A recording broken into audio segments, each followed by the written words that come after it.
Oye País, buenas noches. Oye País, yo soy Rudy González. Gracias por su compañía en esta hora, como cada noche, aquí por Color Visión y una red de plataformas de la televisión nacional e internacional.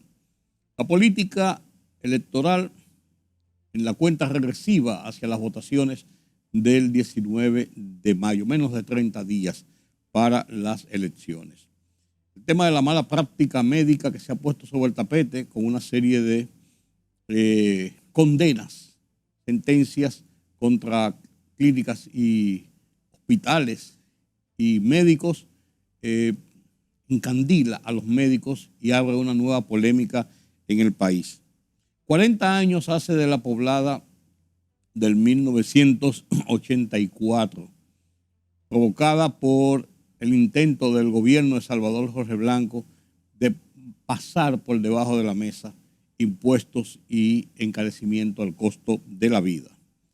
Enriquillo Rosario Ceballos, uno de los grandes y veteranos diplomáticos de República Dominicana, ha fallecido.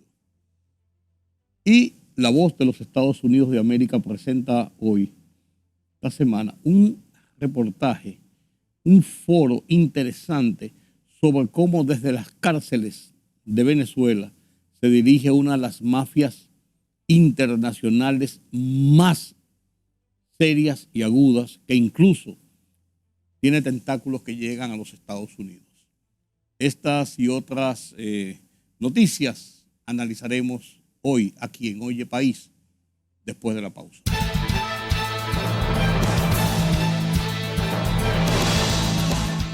República Dominicana aumentó un 14% el gasto militar el año pasado debido a la violencia que vive el país de Haití, según reveló este domingo un informe del Instituto Internacional de Estocolmo para la Investigación de la Paz, CIPRI. Presentado en Copenhague y publicado por la Agencia Española de Prensa, CIPRI precisa que ese incremento en el gasto militar del país caribeño en 2023 fue en respuesta al empeoramiento de la violencia de las bandas en Haití. Inicia el debate organizado por la Asociación Nacional de Jóvenes Empresarios, ANGE, y para hoy enfrentan sus ideas y propuestas los candidatos por el Distrito Nacional, Guillermo Moreno por su partido Alianza País, el oficialista Partido Revolucionario Moderno y Aliados, y Omar Fernández por la Fuerza del Pueblo y la Alianza Rescate RD, durante el debate organizado por la Asociación Nacional de Jóvenes Empresarios ANGE, mientras que los candidatos presidenciales Luis Abinader por el Partido Revolucionario Moderno, Leonel Fernández por la Fuerza del Pueblo y Abel Martínez por el Partido de la Liberación Dominicana debatirán sus propuestas este miércoles 24 en el auditorio Horacio Álvarez Sabiñón de la Universidad Pedro Enríquez Ureña, UNFU, de 8 de la noche a 10 de la noche, con transmisión a través de varios medios de comunicación. La Junta Central Electoral se convirtió en el primer organismo electoral del mundo en recibir 4 normas ISO tras acoger la cuarta norma ISO 22301 de continuidad de la operación, que permite la creación de protocolos para asegurar que el órgano electoral pueda operar durante y después de crisis o de cualquier eventualidad que pudiera interrumpir sus actividades. Con esta certificación 22301, en continuidad de la operación sumada a las normas ISO 9001 de sistemas de gestión de calidad, en la 27001 de sistemas de gestión de seguridad de la información y en la 54001 de sistemas de calidad de la gestión electoral, la Junta Central Electoral se convierte así en el primer y único órgano electoral del mundo en lograr este hito en materia de calidad a nivel mundial. La Cámara de Diputados estudia un proyecto de ley que busca modernizar el régimen para la obtención y registro de un exequatur profesional y propone consecuencias para los dominicanos que practiquen alguna profesión sin licencia. De acuerdo con la propuesta, quienes ejerzan profesiones o especialidades de cualquier tipo sin una licencia de exequatur emitida por el Ministerio de Educación Superior podrían ir a la cárcel hasta por 3 años y pagar una multa de hasta 15 salarios mínimos del sector público, además de la suspensión del título del profesional.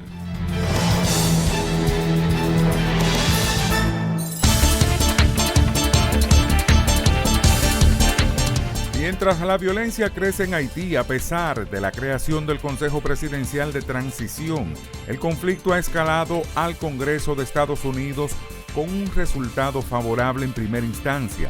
El gobierno estadounidense incluyó a Haití en un paquete de ayuda humanitaria para esa nación, además de Gaza y Sudán, ascendente a $9.800 millones. La noticia sobre la aprobación de los fondos para ayudar a enfrentar la crisis alimentaria en Haití llega una semana después de que la Organización de Naciones Unidas advirtiera que solo podía abastecer comida para los hambrientos haitianos durante el mes de abril. La injerencia de Estados Unidos en el conflicto de Ucrania resultará en un fiasco estrepitoso y humillante, manifestó la portavoz del Ministerio de Asuntos Exteriores ruso, María Zaharova. Las élites gobernantes de Estados Unidos, al margen de su afiliación partidista, están dispuestas a suministrar armas al régimen de Kiev para que sea capaz de luchar hasta el último ucraniano, continuando así, entre otras cosas, con los ataques terroristas contra objetivos civiles en territorio ruso, las acciones diversivas y los asesinatos de periodistas, señaló la portavoz. Polonia ofrecerá su territorio para el despliegue de armas nucleares de la Organización del Tratado del Atlántico Norte, OTAN, si los aliados toman esa decisión, ha asegurado el presidente polaco Andrzej Duda en declaraciones a un periodista del medio FAK durante su visita a Nueva York. El mandatario confirmó que instalar armas de este tipo en Polonia como parte del programa Nuclear Shading ha sido un tema de conversaciones polaco-estadounidenses durante algún tiempo. La libertad solo reside en los estados en los que el pueblo tiene el poder absoluto. Por el respeto a los valores democráticos y la dignidad del pueblo dominicano, El Rumbo de la Tarde, plural, objetivo, comprometido siempre con la verdad. Con Georgie Rodríguez, Rudy González y Ramón Colombo.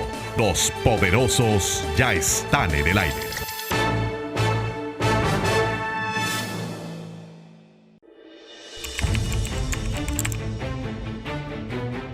Periodismo de investigación, columnas, opinión, análisis, reportajes de fondo. Hora por hora, una completa plataforma multimedia. Periodismo con valor. Noticias horaporhora.com.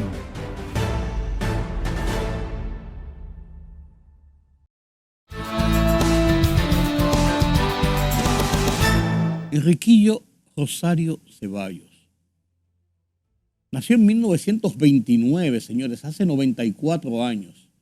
Cumplió en septiembre del año pasado 94 años. El gran veterano del Cuerpo Diplomático de República Dominicana. Desde 1963, él se graduó de ingeniero en 1961. Era un ingeniero civil y en 1963 es enviado a ocupar una posición en la Asamblea General de Naciones Unidas en representación de República Dominicana. Y ahí inició su carrera diplomática. Oigan este prontuario. Para 1966 fue embajador ante la Asamblea General de Naciones Unidas en representación de República Dominicana. En el 67 fue designado embajador dominicano ante la OEA, Organización de Estados Americanos con sede en Washington. En 1979 fue nombrado embajador dominicano en los Estados Unidos. En 1981 vuelve a ser embajador plenipotenciario ante las Naciones Unidas con sede en Nueva York. Y en el 2000 pasa a ser embajador alterno en la misión de Naciones Unidas en la ciudad de Nueva York.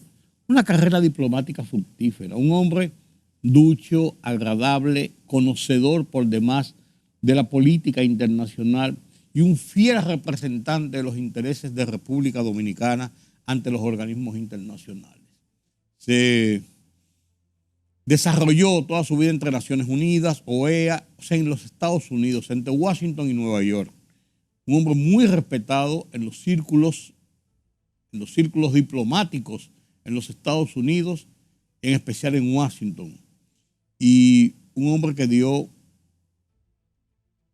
mucho prestigio a la diplomacia de República Dominicana. Ha fallecido a los 94 años de edad el embajador Enriquillo Rosario Ceballos, quien nació el 29 de septiembre de 1929. En septiembre de 1929. Cumplió 94 años el año pasado, iba a cumplir 95 años. Paz a sus restos. Creo que República Dominicana le debe un honor merecido a este diplomático Enriquillo Rosario Ceballos. Paz a sus restos.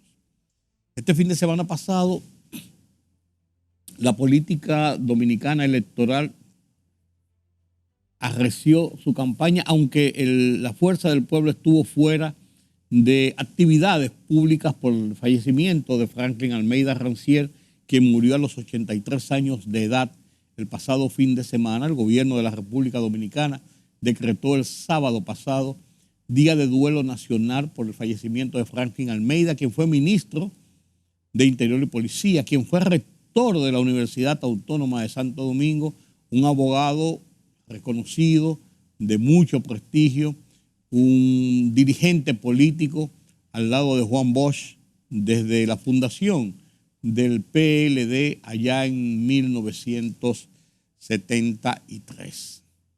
Un hombre de la política de tú a tú, miembro del comité político del PLD por muchos años y salió del PLD a hacer causa común con la Fuerza del Pueblo y con Leonel Fernández cuando hubo la división después de las elecciones primarias del PLD del 6 de octubre del 2019. Un hombre estudioso, escribía artículos profundos, abogado de mucho prestigio y un hombre con una educación recia siempre. Yo recuerdo una o dos o tres veces, que entrevisté a Franklin Almeida en su residencia. Siempre estaba con sus dos perros al lado. Dos perros pastor alemán preciosos, fieles, que si él hacía así se movía para acá, ellos movían la cabeza para acá. Si movía para acá, una cosa impresionante. Una cosa impresionante.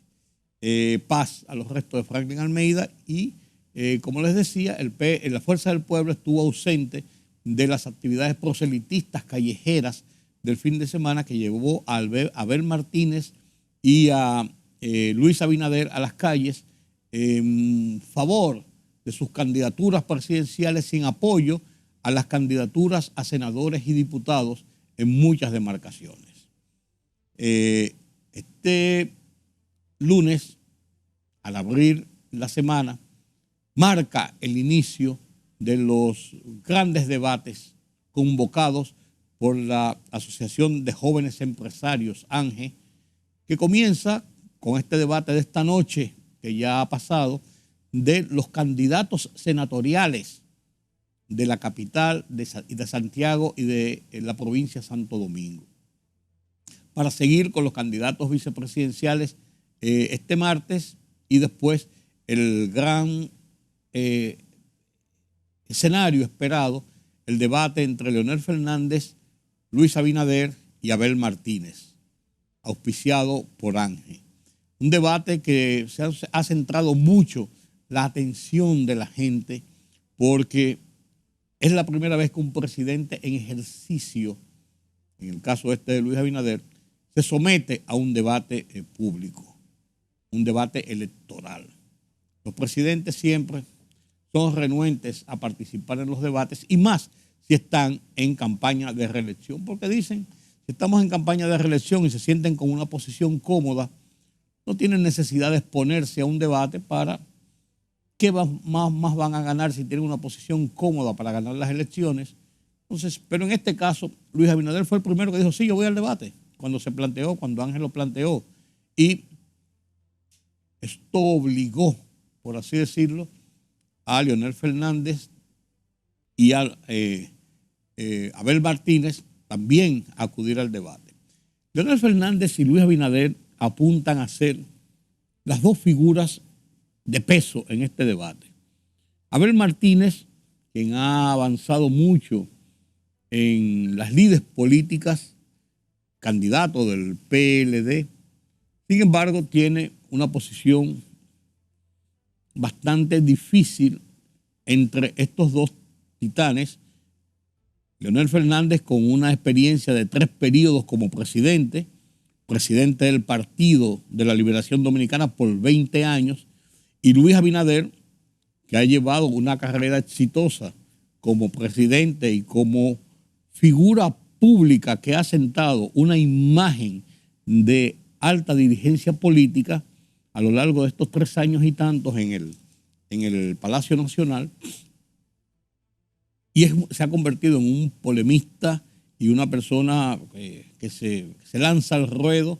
Es habitual que hable con la prensa múltiples veces en una semana y en un mes, y incluso tiene para ello una participación, una entrevista semanal con los periodistas que se somete a todo tipo de preguntas en lo que le llaman la semanal del presidente Luis Abinader. Entonces, Abel Martínez tiene una posición bastante incómoda y las expectativas se cifran en que el debate debe ser un debate, y todo el mundo lo espera así, no hay dudas de eso, un debate de altura. Un debate donde se discutan los temas fundamentales. Un debate donde la oposición, lógicamente, va a endilgarle culpas y faltas al gobierno, críticas al gobierno, y donde el candidato del partido de gobierno va a ponderar sus éxitos y va a endilgarle a esos opositores que él está haciendo lo que ellos no hicieron a lo largo, ellos y sus partidos, a lo largo de los últimos 20 años. Así va a ser el tema del debate, pero uno espera que de ahí salgan posiciones importantes, anuncios importantes, propuestas interesantes, que es una de las cosas de las que ha estado carente esta campaña electoral. No cabe dudas de ello. Una campaña, yo he dicho, insulsa, más de dimes y diretes, más la oposición en la coyuntura, haciendo críticas en la coyuntura, el partido de gobierno ponderando sus ejecutorias de 3 años y medio, pero las propuestas sobre los desafíos que tiene el país, propuestas realmente aceptables, creíbles, en que la población se sienta representado, han sido pocas, han estado ausentes. Quizás el candidato del partido de gobierno ha llevado la ventaja en esto porque tiene una obra en ejecución y su promesa se basa en la conclusión de muchos de estos programas y de muchos de estos proyectos y del fortalecimiento de otros. Entonces tiene que mostrar, y las promesas de acentuarlos dentro de la situación económica que vive el país, claro, matizado por una situación política y social estable y una economía que navega en los tumbos cotidianos en que navega la economía dominicana, regional y mundial. Entonces lleva esa ventaja porque tiene que exhibir y tiene al tiempo de exhibir, proponer, prometer, anunciar conclusión de buenos proyectos, el sostenimiento de algunos y adecuar algunos otros a todo este plan de gobierno. Va a ser interesante, va a ser interesante. Es bueno que en estos días conversemos sobre estas cosas. Ya después que pasen los debates Analizaremos uno por uno según vayan pasando con un poco más de calma, no sobre el fragor de lo que dijeron esta noche. Vamos a esperar. Eso, los palos periodísticos, yo no soy de esos que se regocijan con esto de los palos periodísticos. A mí me gusta analizar más fríamente los acontecimientos. De eso me llevo de mi gran amigo en mi recuerdo y en mi corazón, Orlando Gil, quien decía, no te precipites, la información está ahí, no te precipites, analízala con la certeza de que entiendes el tema, de que has investigado las aristas del mismo y de que puedes dar una opinión, que sea la tuya, pero consciente de lo que estás diciendo. Hace 40 años, señores, estalló la Poblada, 1984, mes de abril, día 23 de abril, cuando el gobierno de Salvador Jorge Blanco trató de pasar por debajo de la mesa un paquete de medidas económicas impuestas por el Fondo Monetario Internacional en un acuerdo que se mantuvo en secreto, que se negoció y se firmó en secreto sobre la situación de la deuda externa del país, y cuando todavía en momentos en que el Fondo Monetario Internacional no tenía un ápice de sentimientos ni tenía corazón, y sus medidas eran 2 y 2 dan 4. No que 2 y 2 pueden dar 5 o 7, de acuerdo a la situación político, económica, social de ese país y las consecuencias que podían tener sus medidas. Eso fue cambiando cuando se dio cuenta el fondo de que las presiones que hacía sobre algunos países provocaban situaciones peores porque anarquizaban la situación social y ponían en peligro la tranquilidad política, y eso lo que hacía es que redundaba en perjuicios para la propia economía que ellos trataban de ayudar. Las cosas fueron cambiando, fueron moderándose, fueron adecuándose a las realidades. Pero en 1984 el fondo impuso esas medidas, Jorge Blanco la pasó por debajo de la puerta, y terminando una Semana Santa, el lunes aparecieron comunicados y aparecieron los precios en los comercios y aparecieron comunicados informando que se iba a aplicar un impuesto, por ahí comenzó el ITEVIS, se iba a aplicar una liberalización de la tasa de cambio, lo que significaba esto. Se iba a imponer la eliminación de la tasa de cambio, la eliminación de una serie de subsidios, y se iban a colocar impuestos sobre una serie de productos de consumo masivo y de artículos de primera necesidad. Esto provocó violencia, incitación en algunos barrios, principalmente en la parte norte de la capital, Capotillo, 27 de febrero, en Sánchez Luperón, Las Cañitas, Los Guandules, Simón Bolívar, todos esos barrios calientes, como se les llama, comenzaron protestas. Y comenzaron protestas que eran casi irregulares, quemando una goma, que se dijo cuánto, que patatín, apedrando carros, llegó la policía. Pues el asunto fue tomando fuerza, y en un momento determinado la policía no tenía capacidad para contener a la gente en las calles, y a mediodía ya medio país estaba encendido porque esto se fue prolongando y comenzaron desórdenes también en algunos puntos del interior, San Francisco de Macorís, Barahona, algunas ciudades del Cibao Central, y esto se fue convirtiendo en una oleada. El gobierno de Jorge Blanco torpemente, como fue ese gobierno, torpemente entendió que no, que la policía era suficiente, que las medidas estaban impuestas y que eso era lo que había. Incluso rompió parte del protocolo de las autoridades que establecían, si la policía no tenía el control de esto, sacar la guardia a la calle para imponer el orden en las calles, porque después iba a ser peor.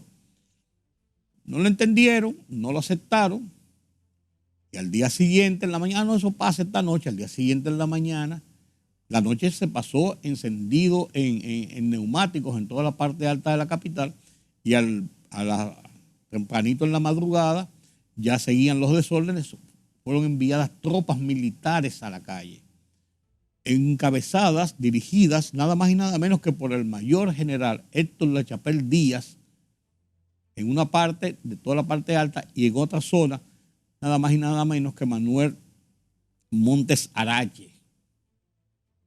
Ambos generales que habían servido en la Revolución de Abril como parte de los revolucionarios apoyados por el PRD que estaba en el gobierno y que habían sido reintegrados a las fuerzas militares. Ellos salieron a las calles, yo recuerdo, conversé con el Cachorro, como le decimos, de todo cariño a Héctor Lachapelle Díaz, en la Nicolás de Obando con Albert Thomas por allá arriba, mientras cubríamos los desórdenes, y me preguntaba, Cachorro, ¿pero qué es esto? Y me decía, bueno, la Guardia tiene que meter a la gente en las calles, a las casas. Si no lo hacemos ahora, va a ser peor y va a ser un baño de sangre en las calles. Nosotros tenemos que imponer el orden, y esa es una máxima en las democracias. Esa es una máxima. Si usted deja que la gente tome las calles, meterla de nuevo en cintura es mucho más complicado y mucho más serio. Y eso fue a sangre y fuego. Y recuerdo, se reunió el COFA, que es el Centro de Operaciones de las Fuerzas Armadas, donde Jorge Blanco no tenía, no creía en eso. Yo lo que estoy haciendo está bien. Se reunió el COFA, hicieron una reunión en Palacio. Como se reunió en las Fuerzas Armadas, hicieron una reunión en Palacio donde habló Winston Arnaud. Se transmitió por televisión, secretario del PRD en ese momento. Habló Manuel Antonio Cuervo Gómez, recuerdo como ahora, mayor general, teniente general, secretario de las Fuerzas Armadas, y habló Jorge Blanco. Y todos dijeron que eso había sido un plan de la oposición, de la izquierda, de fuerzas subversivas, para anarquizar y tratar de tumbar al gobierno. No hicieron referencia a la realidad de lo que había provocado estas pobladas. Y al día siguiente todavía, día 25, 23, 24 y 25, día 25 todavía seguían los desórdenes y los remanentes hasta que finalmente las Fuerzas Armadas en las calles impuso el orden. Saldo, el gobierno dijo que hubo 37 muertos en los 3 días del fragor. Otra gente por ahí dijeron que 40, pero finalmente, en los conteos que se hicieron realmente, los muertos ascendieron oficialmente a 123 en 3 días de batallas callejeras. Hay quienes dicen que superaron, a final de cuentas, casi los 200, porque mucha gente quedó herida, habían cientos de personas heridas a balas de los militares en las calles, quedaron heridas y que posteriormente fallecieron. Una demostración de la torpeza de un gobierno que se creía todopoderoso y que podía engañar a la población, pasando por debajo de la puerta un paquete impositivo sin tener el coraje de anunciarlos y de poder decir nosotros estamos haciendo esto porque el gobierno entiende que esto es lo correcto. Simplemente lo impusieron, trataron de imponerlo y ahí están las consecuencias. Hace 40 años de eso. Yo recuerdo como hoy esos episodios porque yo cubrí esos episodios en las calles como periodista del periódico El Caribe. Fueron principalmente en los 2 primeros días, el día lunes 23 y el martes 24 de abril, nada más y nada menos que una fecha histórica para el PRD, aniversario de la Revolución de 1965, que trataba de reponer el gobierno de Juan Bosch del PRD, que había sido derrocado 2 años antes. Y aquello fue tortuoso, difícil, vergonzoso para el país. Fueron de esos fallos de un gobierno que pretendía imponer su voluntad, porque así era Salvador Jorge Blanco, a como diera lugar. 40 años hace de aquel desastre social que provocó esa cantidad de muertos. ¿Qué ha pasado de allá a aquí? Los gobiernos son más cautos, no actúan de esa forma, explican, tratan de buscarle sentido a las medidas que están aplicando, por duras que sean, tratan de socializarlas, porque nadie le creyó el cuento de que era una conspiración política contra el gobierno de Jorge Blanco. Fue una poblada social contra el abuso de la imposición de un gobierno, contra acciones de la sociedad, contra la economía popular. De eso se trató. Esta es una semana interesante porque desde el 23 al 28 está el tema de la poblada de 1984, pero también está la semana que enmarca lo que fue la revuelta civil de 1965, que tuvo su epicentro, su punto de inicio, su estallido, el 24 de abril a mediodía, cuando José Francisco Peña Gómez llamó a las gentes a salir a las calles para respaldar el movimiento militar que se había dado en algunos cuarteles en contra del triunvirato que gobernaba el país tras el derrocamiento de Juan Bosch. Y de ahí estalló todo, vino la intervención militar el día 28 y ya las cosas se enmarcaron dentro de un plano diferente. Había una lucha de poder en República Dominicana entre bandos de las Fuerzas Armadas y bandos políticos. Al entrar las fuerzas de intervención de los Estados Unidos apoyadas por la Organización de Estados Americanos, por la OEA, a través de lo que era la Fuerza Interamericana de Paz, que trajo soldados de Honduras, El Salvador, Paraguay, Brasil, Costa Rica, grupitos de soldados para dar la impresión de que era una fuerza multinacional de América Latina para proteger las vidas y proteger a la República Dominicana de una subversión comunista, como se llamó en principio. Este tema lo vamos a analizar a lo largo de la semana mañana.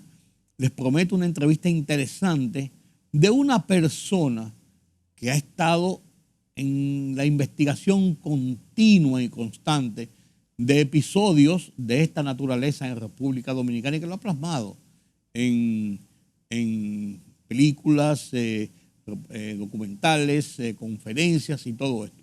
Eso lo prometo mañana. Mientras tanto, vuelvo y digo, esta es una semana que se enmarca en estos dos acontecimientos.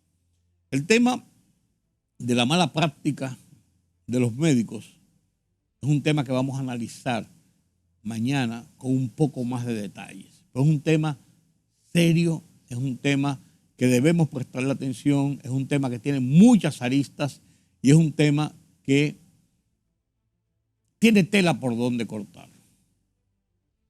Y les voy adelantando, yo soy de los que cree que algo tenemos que hacer, que no podemos estar a merced de que ocurran situaciones y que no haya ningún tipo de control y que los médicos, las clínicas sean totalmente intocables ante los derechos de la población. Eso creo yo. Permítame la pausa. La libertad solo reside en los estados en los que el pueblo tiene el poder absoluto. Por el respeto a los valores democráticos y la dignidad del pueblo dominicano, El Rumbo de la Tarde, plural, objetivo, comprometido siempre con la verdad. Con Georgie Rodríguez, Rudy González y Ramón Colombo. Los poderosos ya están en el aire.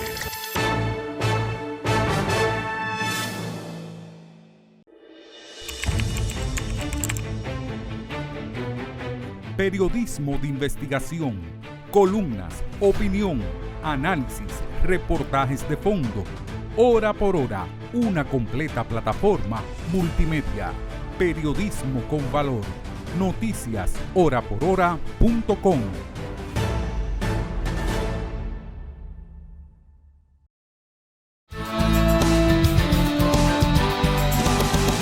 El tren de Aragua. Así La Voz de los Estados Unidos de América titula este foro, esta discusión sobre cómo hay una estructura del bajo mundo, del crimen organizado que opera desde las cárceles de Venezuela y que es responsable de acciones, señores, de explotación, extorsión, trata de inmigrantes, trata de personas, sicariato, lavados de dinero, una serie de actividades y se manejan desde las cárceles venezolanas. Esta situación ha escandalizado a Estados Unidos porque ya se han tenido importantes revelaciones de cómo esto está llegando a territorio norteamericano, de cómo este equipo, este grupo, esta mafia tiene tanto poder en América Latina. Lo analiza La Voz de los Estados Unidos de América. Pero antes quiero decirles que el tema de Haití pareciera estar estancado, pero por otro lado parece que estamos más cerca de iniciar nuevos procesos, a ver si se logra algo en la pacificación necesaria y los caminos de la institucionalización en Haití. Los dejo con este debate de La Voz de los Estados Unidos de América, Foro Interamericano, con Gonzalo Abarca, el Tren de Aragua, el crimen organizado y las poderosas bandas criminales que operan desde las cárceles de Venezuela. Con esto me despido por esta noche. Los convoco para mañana nueva vez aquí en Color Visión. Analizaremos otros temas. Les recuerdo que el tema de la Revolución de Abril, sus consecuencias, sus efectos, los voy a analizar a lo largo de esta semana con importantes entrevistas, videos, documentales y algo de historia. Será hasta mañana. Yo soy Rudy González. Pasen un feliz resto de la noche. Según estimaciones, el Tren de Aragua, una de las organizaciones criminales más amplias del continente, empieza a hundir su garra en Estados Unidos también. Ya hay fricciones incluso diplomáticas en el continente por su presencia. Pero, ¿qué es el Tren de Aragua? Vamos a ver un poquito de contexto y es Celia Mendoza precisamente está con nosotros para ampliarnos. Celia, ¿por qué en Estados Unidos se ha puesto sobre la mesa la discusión, si se quiere, el gran debate sobre la megabanda Tren de Aragua? Bienvenida. Gracias, Gonzalo. Así es, miembros del Congreso, el Senado y la Cámara de Representantes han enviado una carta a la Casa Blanca pidiendo al gobierno de Joe Biden que los denomine como un grupo transnacional, esto teniendo en cuenta su aparición en los últimos meses en el territorio estadounidense.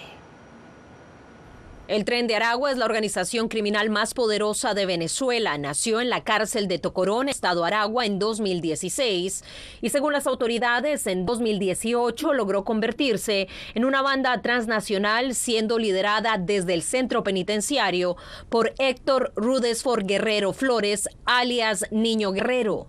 El éxodo de casi 8 millones de venezolanos durante los últimos 10 años le dio la oportunidad a la banda criminal de crecer, aumentando sus filas de 400 miembros a más de 3.000, según la información reportada por las autoridades internacionales de países a donde se han establecido como Colombia, Chile, Ecuador, Perú y Brasil.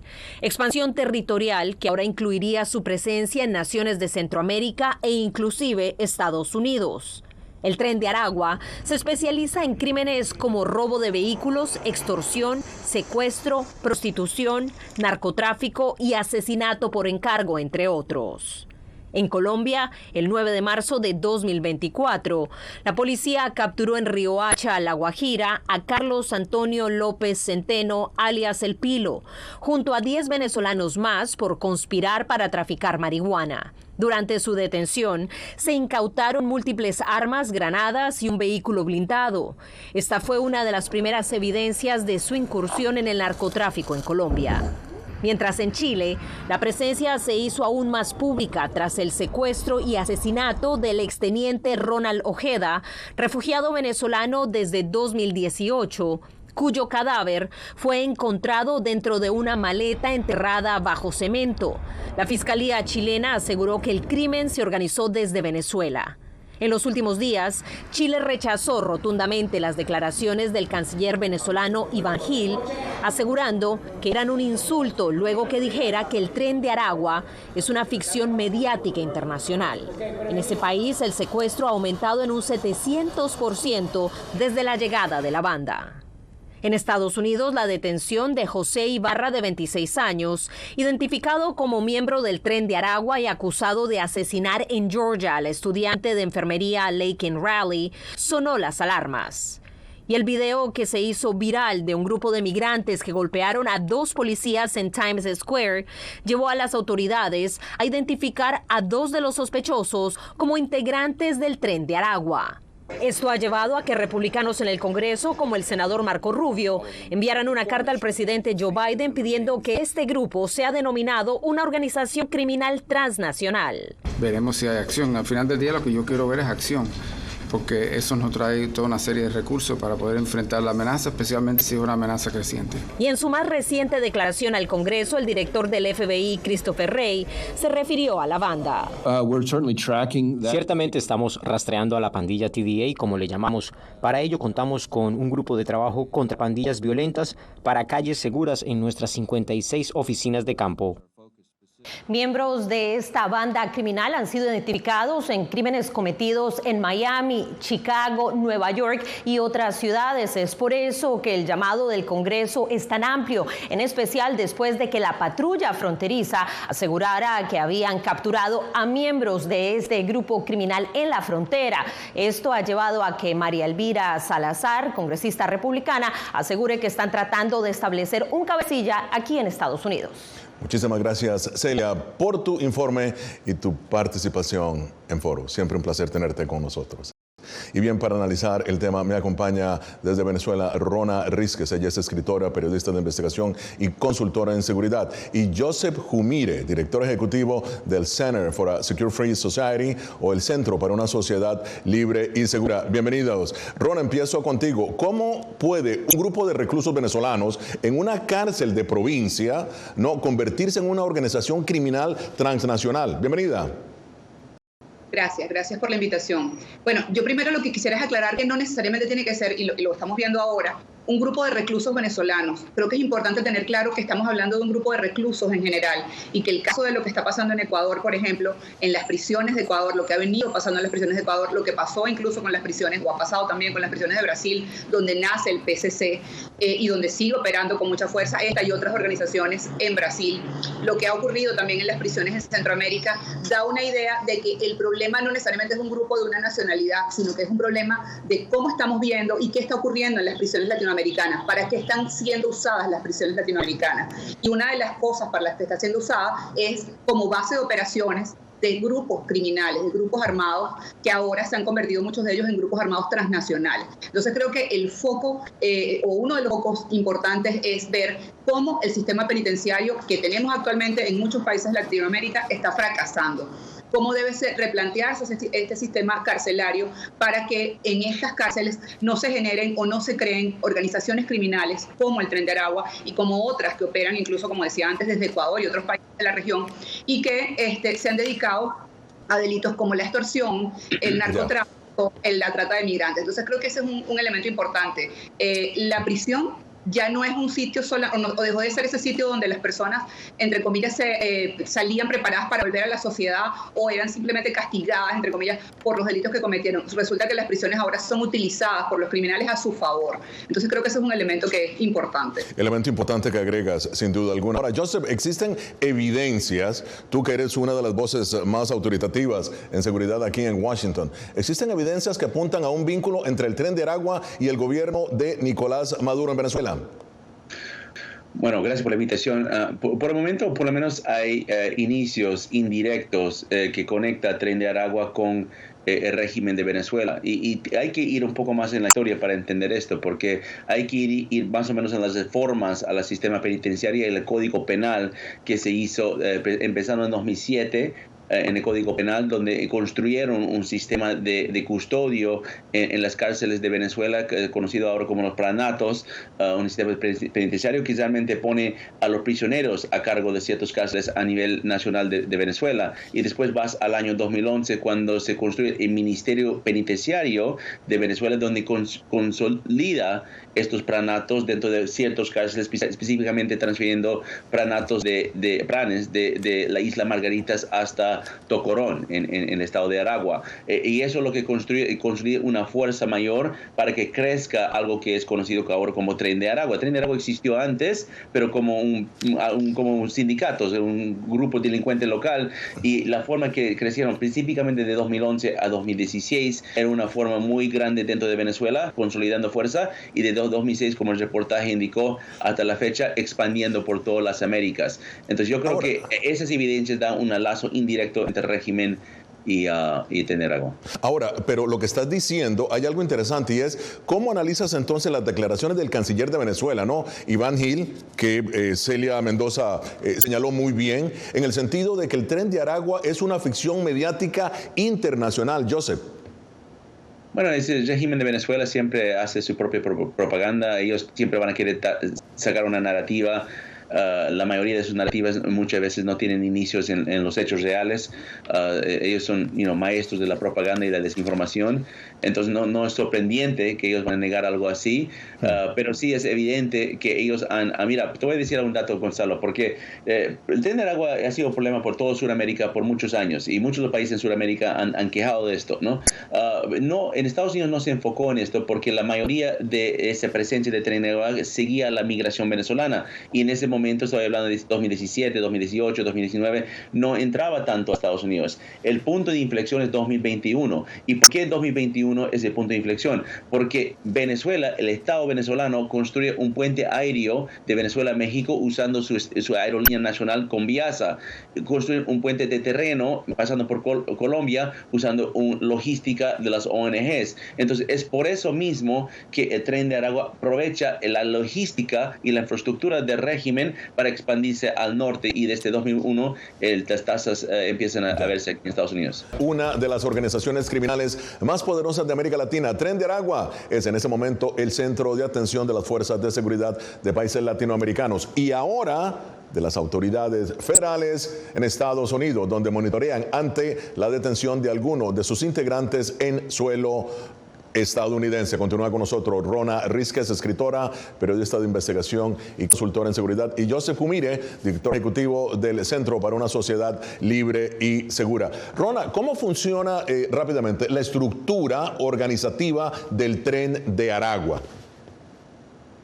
Este grupo tiene una estructura jerárquica bastante clara, por decirlo de alguna manera. Tiene 3 líderes. Ellos siempre, de hecho, reproducen esta estructura de 3 jefes en los sitios donde se instalan. Cuando nace la organización, nace con 5 personas, pero bueno, 2 de ellas mueren en circunstancias poco claras, y las otras 3 quedan al frente de la organización, y aunque no estaban juntas, es decir, terminaron dispersándose, pues siguen siendo los jefes de la organización.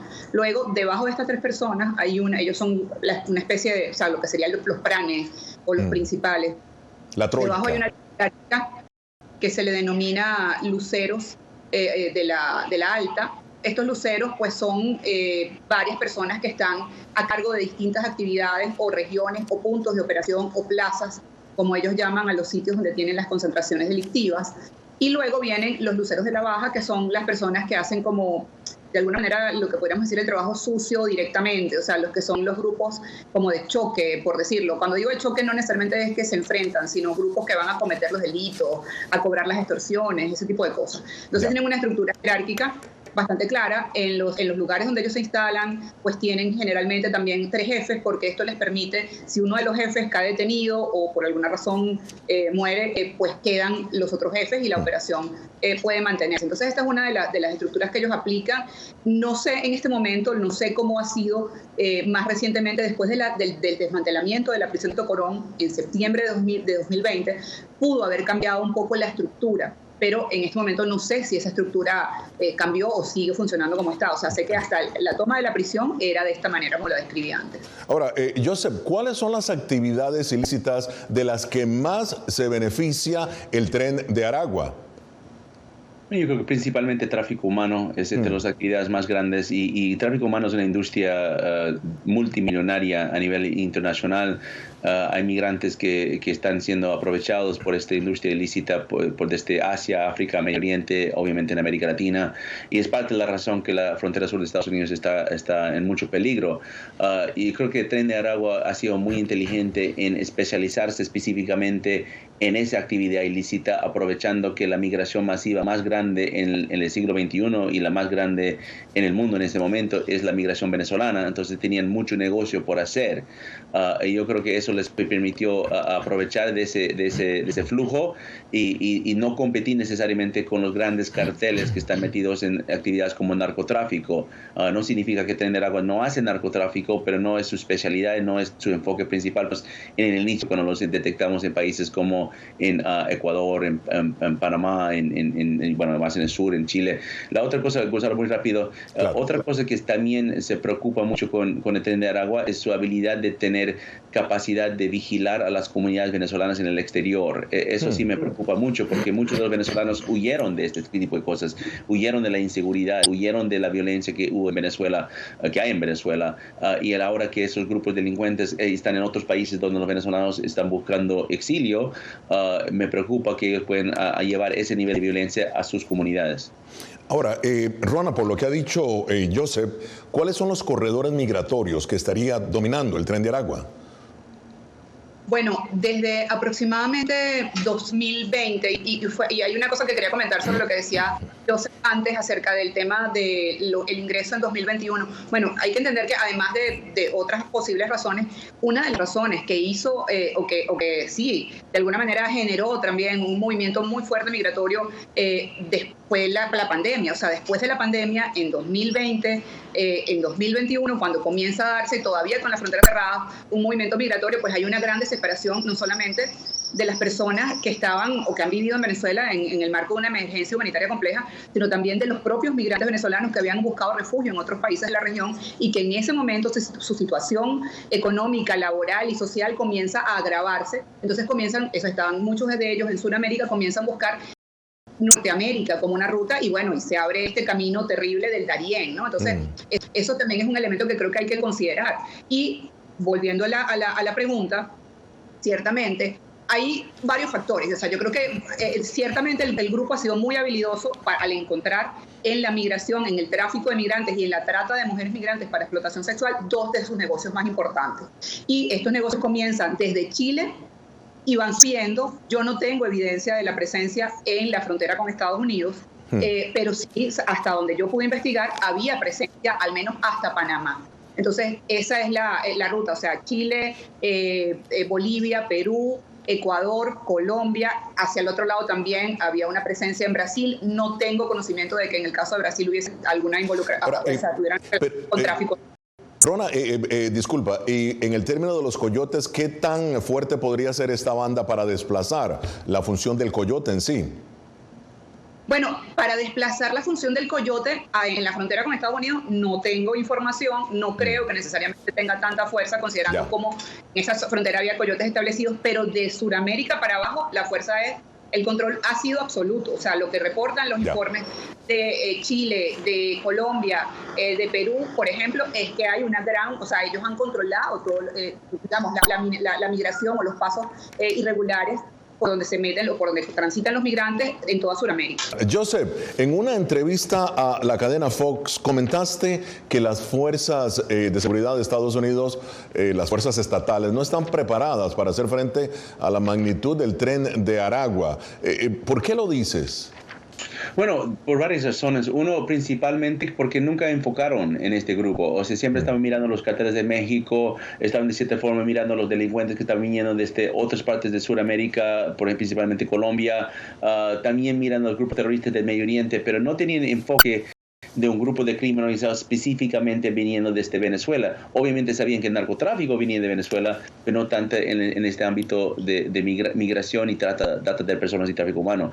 Eso es lo primero. Lo segundo es hay una falta de comprensión de Estados Unidos principalmente de los mecanismos y los métodos que el régimen de Venezuela instrumentaliza no solamente la migración, pero también el crimen organizado. Esto también lo dije en Fox News y en otras entrevistas, que la migración a Estados Unidos no es orgánica. Es una migración estratégica, una migración forzada y está instrumentalizado para poder colapsar la seguridad fronteriza de Estados Unidos. Venezuela es uno de los principales países, el régimen de Venezuela, que está instrumentalizando la migración. El Tren de Aragua es solamente una de las herramientas que está utilizando para hacerlo. Y esa comprensión de Estados Unidos está atrasado en conocer, pero se está adelantando en la tarea.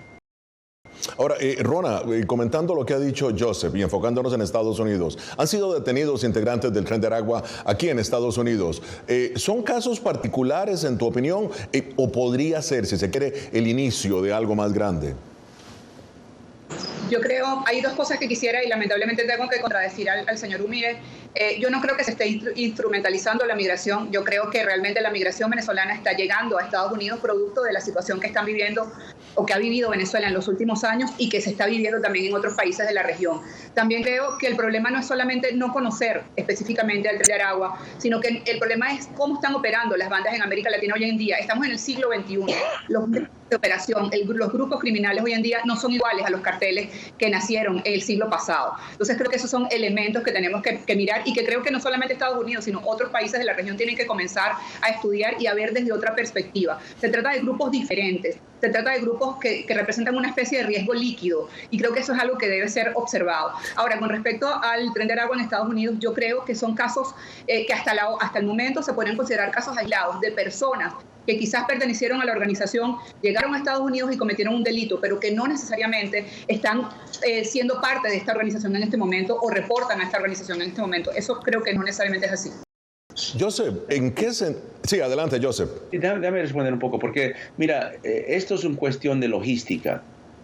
Claro, los migrantes venezolanos han ido por todo el mundo porque están buscando refugio donde pueden, pero la logística para llegar al norte no estaba antes de 2020. No había tantos vuelos a México como después surgió en plena pandemia. México, durante plena pandemia, cuando el mundo estaba cerrado, la aerolínea estatal de Venezuela con Viasa volaba a 5 países: Cuba, Nicaragua, Bolivia, Turquía y México. Y más bien voló más vuelos a México que cualquier otro país. El financiamiento que Maduro hizo a ONGs en Honduras y Panamá, que hay evidencia de esto, es parte de instrumentalizar a la migración. Ya se está conociendo de cómo Maduro está utilizando mecanismos logísticos para construir puentes terreno y aéreo, donde el Tren de Aragua después se aprovecha. Entonces, eso es un punto importante, porque no estamos hablando necesariamente que los migrantes están haciendo esto. Los migrantes realmente son las víctimas de esto, porque los migrantes están siendo abusados. Pero esto se llama de una estrategia logística para construir los flujos del sur hasta el norte. Bueno, muy rápidamente, Joseph, que se nos acaba el tiempo en este programa. Sin embargo, tuvo un efecto efectivo, de acuerdo a tu opinión, porque durante la pandemia estaban cerrados los aeropuertos en todo el continente. Sí, pero siguen volando vuelos de Conviasa de Venezuela, específicamente al aeropuerto nuevo en la Ciudad de México. Entonces, eso es algo que estaba cerrado para la mayoría del mundo, pero otros estaban todavía usándolo. Joseph, mira, empiezo contigo sobre las conclusiones, por favor, rápidamente. Sí, no, pero yo creo que la conclusión principal es que simplemente Tren de Aragua ha sido el grupo de crimen organizado transnacional que ha crecido más rápido a nivel mundial. Ni los carteles mexicanos ni PCC de Brasil ha crecido tan rápido, y es algo que creo que en Estados Unidos ya tienen que tomar una conciencia mayor y tienen que estudiarlo. Muy bien. Rona, tus conclusiones rápidamente. Sí, si bien ha crecido muy rápido el Tren de Aragua, no necesariamente es el grupo más poderoso y peligroso de la región. Creo que es un elemento importante y creo que no debe ser utilizado políticamente para criminalizar a la migración venezolana. Bueno, muy bien, llegamos así al final de esta edición de Foro de la Voz de América. Nos vemos la próxima semana. Desde Washington les habló Gonzalo Abarca. Hasta pronto.